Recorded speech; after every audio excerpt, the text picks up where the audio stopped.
이렇게 어려운 시장, 저점을 이탈하고 하락 파동이 세게 나오는 시장에 수익을 많이 내야지라는 욕심보다 손실을 최소화, 손실을 안 봐야지라는 생각을 하다 보면은 나중에 기회를 잡을 수 있습니다. 안녕하세요, 주덕입니다. 현재 촬영 시간은 27일 화요일, 현재 장이 끝난 상태입니다. 지수가 좀 반등이 나왔죠. 약하지만 그래도 연일 하락세가 이렇게 나와주고 있는 상황에서 몇 거래일 연속 하락이죠? 한 4거래일에서 5거래일 정도, 4거래일 정도 하락을 연달아 하고 있는데 점점점 하락폭 굉장히 가파르게 키우다가 오늘 살짝 제동을 하는 듯한 흐름들이 나왔습니다. 그래서 많은 분들이 큰 폭은 아니지만 코스피가 0.13% 반등, 코스닥이 0.83% 반등에 성공했습니다. 혹시나 이런 분들이 생각하실 수도 있을 것 같아서 말씀을 드리는데 이런 흐름이 나와서 이제 정말 찐만이다, 바닥 다졌다 라고 해가지고 돌격을 하는 분들이 있을 것 같아요. 조금 내가 손절한 것도 있고 뭔가 이번에 반등을 할 때 좀 만회를 해야 될 것 같은데 또 그런 조급함에 시장이 언제까지 빠질지 모르겠으나 이렇게 조금 반등이 나오는 흐름들이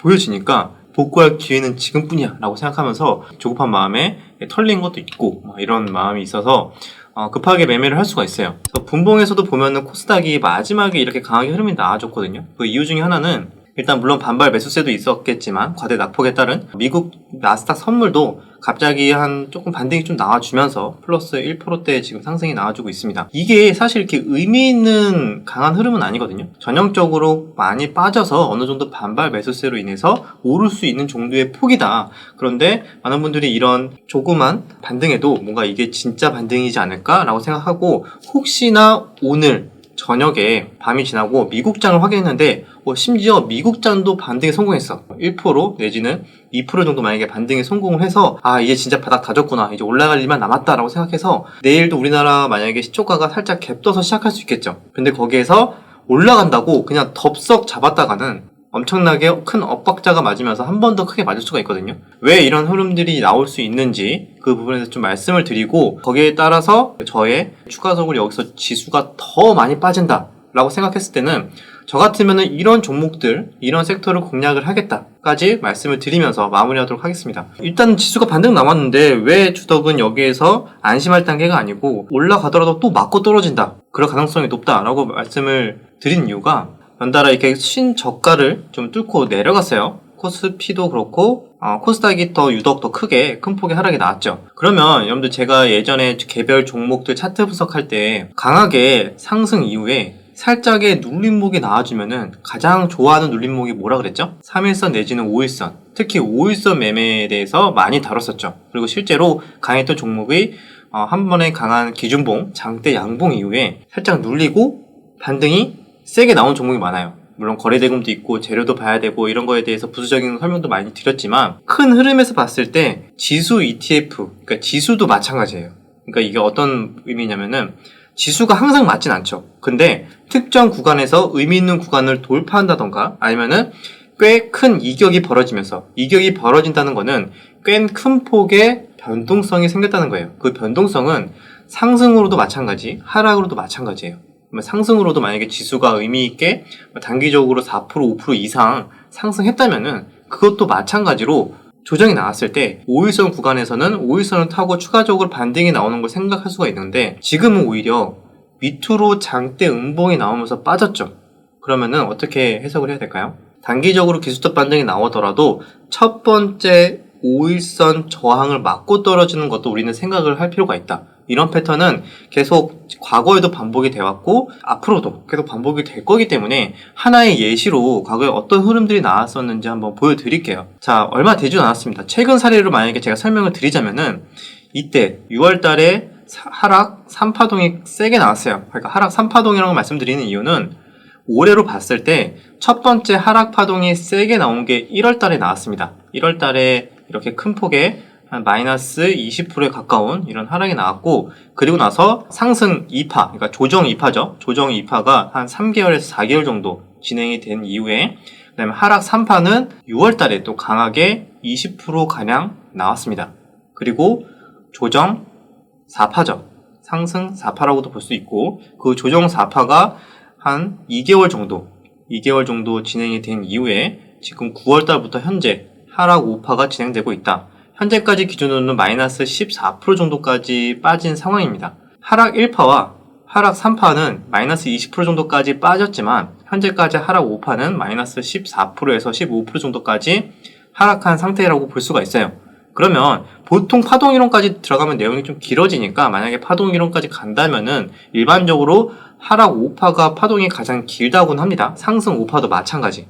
일단은 그거는 파동에 대한 이야기는 다음에 기회가 되면 말씀을 드리고, 오늘 드리려고 하는 거는 기술적으로 이렇게 반등이 살짝 나왔다고 만약에 가정을 할 경우에, 만약에 오늘 간밤에 미국장이 반등이 나올 수 있겠죠? 그러면은 맞고 다시 하락하는 이런 음봉이 나올 수 있다라는 걸 저는 말씀을 드린 건데, 물론 안 나오면은 당연히 좋겠죠. 안 나오면은 말 그대로 우리가 매매할 종목들이 많이 생기면서 테마에 수급도 들어오고, 그러면은 그때 보고 돈 들어오는 거 보고 그때 대응을 하면 되지. 그게 아니라면은 굳이 그거를 예측을 해서 선정을 해서 매매를 먼저 들어가기보다는 이런 지수의 흐름을 좀 더 체크를 하고 큰 흐름을 보고 들어가자라는 차원에서 말씀을 드리는 거니까, 반등이 나왔을 때 예전에 어떻게 흐름이 나왔을까요? 6월 달에 의미있게 저점을 뚫고 하락 파동이 나왔어요.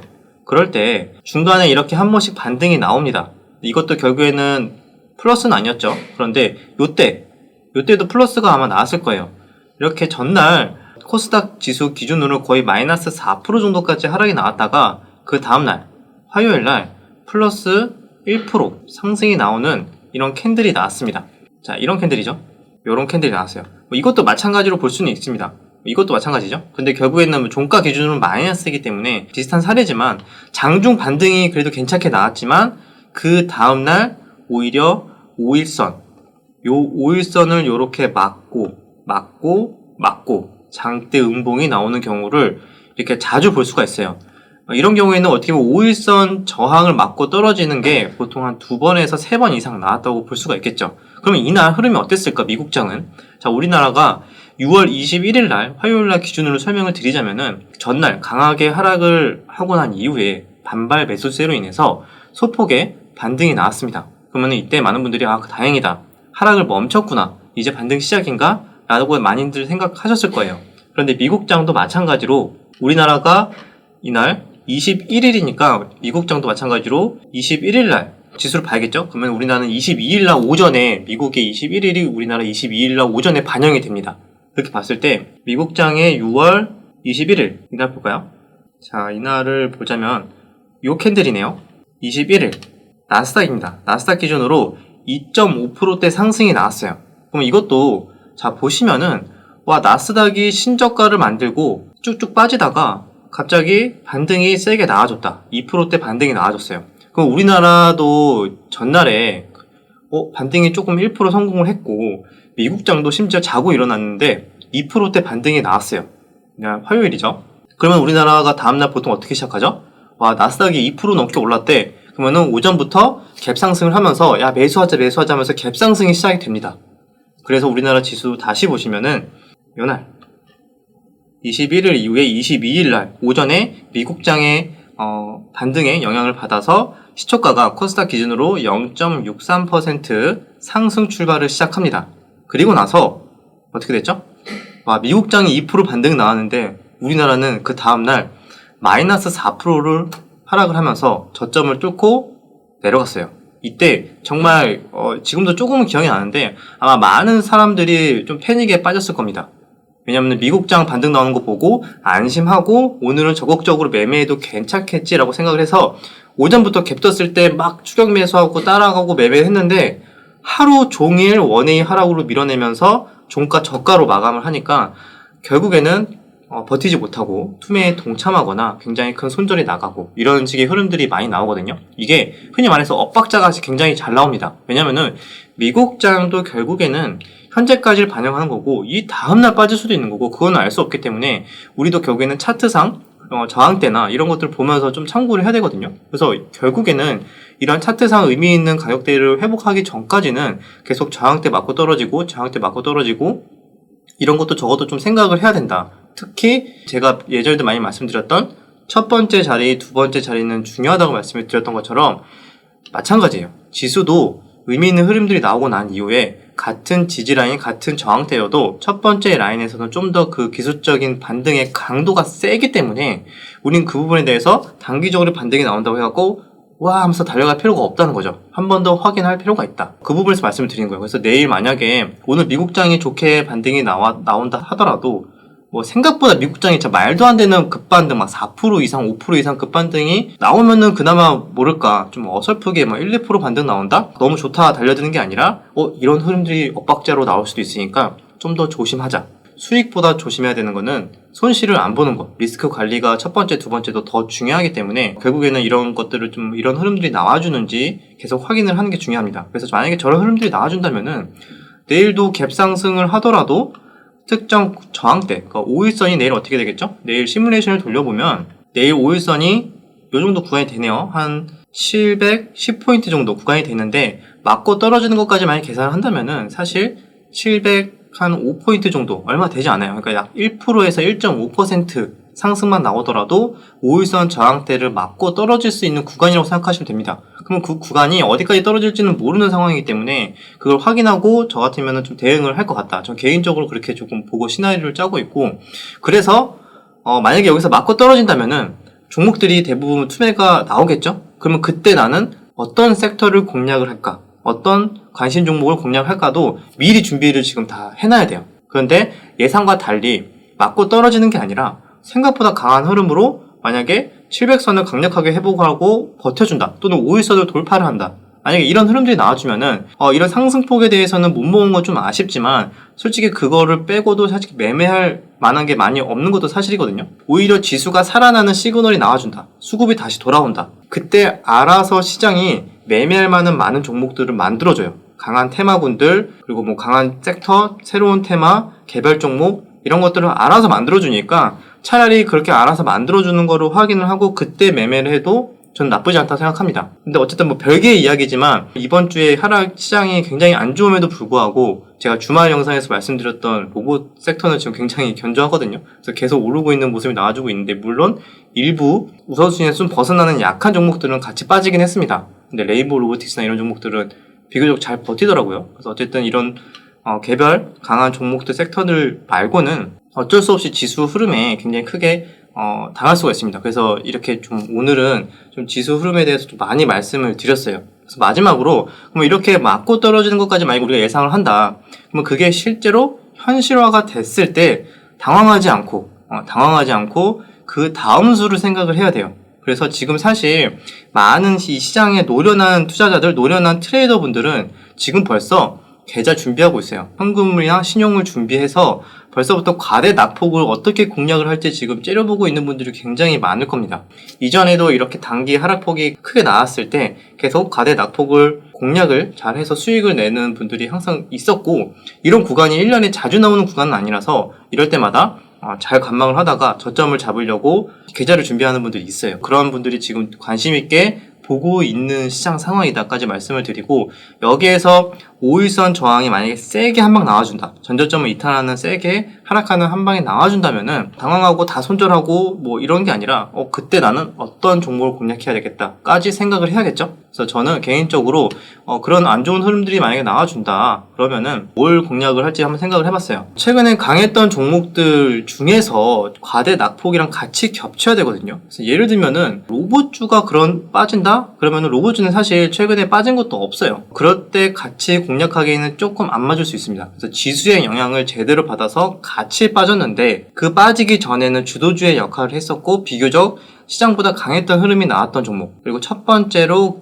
큰 폭의 하락이 나오는 종목이 과대 낙폭을 노리는 거에 있어서 굉장히 좋을 수 있습니다. 그래서 그런 종목들을 쭉 봤는데, 자, 일단은 2차전지 관련으로 조금 괜찮은 종목들이 있었고, 그 다음에 몇몇 개별주랑 그 다음에 뭐 태양광 이쪽도 괜찮게 볼만한 게 있더라고요. 그래서 저 같으면은 만약에 큰 폭의 하락이 나온다? 이런 포스코 케미칼 같은 종목도 굉장히 좋은 흐름이 나왔죠. 근데 이번에 처음으로 21선에 이탈하는 흐름이 나왔습니다. 만약에 이렇게 또 큰 폭의 하락이 쭉 나와준다 그러면은 어떻게 보면은 첫 번째 61선 구간이기도 하고 지지대 이런 라인들이 잘 있기 때문에 시장의 패닉에 오히려 매수 기회로 활용할 수 있는 전략 중에 하나이지 않을까라고 생각을 하고 있고, 개별주는 이런 네오위즈 같은 종목들 내년 상반기에 또 좋은 신작의 이벤트가 있기 때문에 차트 추세 흐름도 괜찮죠. 그래서 혹시나 시장의 패닉으로 이런 가격대까지 큰 폭의 하락이 쭉 빠져준다면은 단기 또 기술적 반등을 노리는 그런 구간을 좀 활용하는 그런 자리이지 않을까라고 생각합니다. 그리고 그 외에도 이런 태양광 같은 주식도 있겠죠. 하나솔루션도 최근 들어서 추세가 이탈하는 흐름들이 나와주고 나서 좀 하락을 하고 있어요. 근데 전체적인 추세를 봤을 때는 여전히 추세가 훼손되진 않았다. 한 번 더 큰 폭의 하락이 나와줘서 요런 지지라인 구간, 요런 구간이 만약에 준다면은 요런 구간도 좀 나쁘진 않겠죠. 그래서 요런 자리들 한번 쭉 보시면은 공통점이 이렇게 추세 타고 21선 위에서 추세 타고 잘 올라갔던 종목이 최근 들어서 시장의 영향으로 21선을 이탈하고 큰 폭의 하락이 나왔는데, 처음으로 21선을 깨고 추가적으로 큰 폭의 하락이 나오는 구간을 좀 공략을 좀 하려고 하고 있습니다. 그런 자리는 예전에 말씀드렸던 뭐 엔벨로프 자리가 될 수도 있는 거고, 아니면 주봉상의 뭐 지지라인이 될 수 있는 거고, 아니면 큰 추세에서 가격대 지지라인 좀 보면서 공략할 수도 있는 거고. 근데 아무 종목이나 그냥 과대 낙폭이네 뭐 이러면서 덥석 잡으면은 확률이 좀 떨어질 수 있어요. 그래서 과대 낙폭 최근에 많이 빠졌던 종목을 공략을 하더라도 예전에 많이 관심을 받았었고 주도주에 어느 정도 역할을 했었고 종목의 움직임이나 이런 끼가 조금 더 탄력적인 종목 위주로 선정을 한다면은 오히려 시장이 내일 만약에 더 빠질 수도 있다라는 시나리오를 그냥 생각을 하고 있는데, 그냥 그대로 그냥 그걸 막고 있는 게 아니라 맞을 때 어디를 공략을 해서 난 이거를 기회로 잘 살려보겠다 라고 생각을 한다면은 추가적으로 하락했을 때 난 뭘 할까 라는 것도 한번 생각해 보시면 어떨까. 그래서 저도 종목들을 그냥 아직 자세히 쭉 살펴보진 않았는데 어렴풋이 생각이 나는 거는 뭐 이런 종목들이 있는 것 같아요. 포스코 케미칼, 뭐 네오위즈, 이수화학도 단기적으로 많이 빠졌죠. 이런 종목들 개별주 흐름이긴 하지만, 뭐 태양광에서도 최근에 많이 빠졌던 종목들, 여기에서 한 번 더 밀어주면은 좀 많이 과대 낙폭이기 때문에 이런 구간들을 조금 노려볼 것 같고, 난 그 종목에 대해서 잘 모르겠다 싶으면은 뭐 ETF가 될 수도 있겠죠. ETF. 저도 개인적으로 요즘에는 매매할 종목이 너무 없어서 ETF 위주로 좀 많이 공략을 하고 있는데, 이런 코스피나 이제 코스닥 ETF 같은 종목도 여기에서 만약에 5일선 맞고 쭉 더 빠진다 그러면 단기 낙폭, 이런 구간을 노린다는 생각으로, 한번 조금씩 모아가는 전략. 일단 트레이딩 관점이고요. 언제든지 틀릴 수 있기 때문에 당연히 본인만의 손절 기준이나 대응 전략도 항상 생각을 하셔야 됩니다. 그래서 이거는 개인적으로 저는 이렇게 준비를 하고 있다 말씀을 드리는 거고, 이렇게 추가적으로 하락 없이 다이렉트로 또 반등이 나와주고 바닥을 다져주는 게 더 좋아요. 왜냐면은 하루라도 빨리 많은 종목들, 매매할 만한 종목들이 많이 생겼으면 좋겠는데 지금 매매할 종목이 너무 없어서 사실 로봇주 몇 개 말고는 별로 매매할 게 거의 안 보였거든요. 그래서 몇몇 막 개별주 바닥에서 장난치듯이 수급 들어왔다가 다 빠지고 뭐 이런 종목들은 애초에 저는 뭐 쳐다도 안 보니까 매매할 게 너무 없고 좀 지루한 하루하루를 보내고 있습니다. 그래도 최소한의 리스크 관리, 첫 번째, 두 번째 가장 중요한 게 손절을 안 하는 거기 때문에, 손절을 안 하다 보면은 자연스럽게 계좌는 우상향이 되고요. 분명히 몇 번의 기회를 놓치더라도 괜찮습니다. 리스크 관리에 항상 초점을 맞추고, 이렇게 어려운 시장, 저점을 이탈하고 하락 파동이 세게 나오는 시장에 수익을 많이 내야지라는 욕심보다 손실을 안 봐야지라는 생각을 하다 보면은 또 나중에 기회를 잡을 수 있습니다. 왜냐면 이런 시장에서 무리하게 복구하려고 수익 내려고 하다 보면은 큰 폭의 손실이 나기 시작하면서 복구가 불가능하게 되면은 나중에 잡을 기회도 다 놓치게 되거든요. 이런 어려운 시장에서도 살아남는 거에 집중하다 보면은 자연스럽게 좋은 기회들도 나중에 생기지 않을까 이렇게 생각을 합니다. 단기적으로 고수익을 많이 내는 사람이 훌륭하고 강한 투자자가 아닙니다. 오래 살아남고 끝까지 살아남는 투자자가 결국에는 잘하는 투자자, 강한 투자자가 되는 거기 때문에 끝까지 오래 살아남는 투자자, 트레이더가 되시길 바라겠습니다. 여기까지 내용이 유익하셨다면 구독, 좋아요, 댓글 부탁드리도록 하겠습니다. 그럼 다음 영상에서 뵙겠습니다.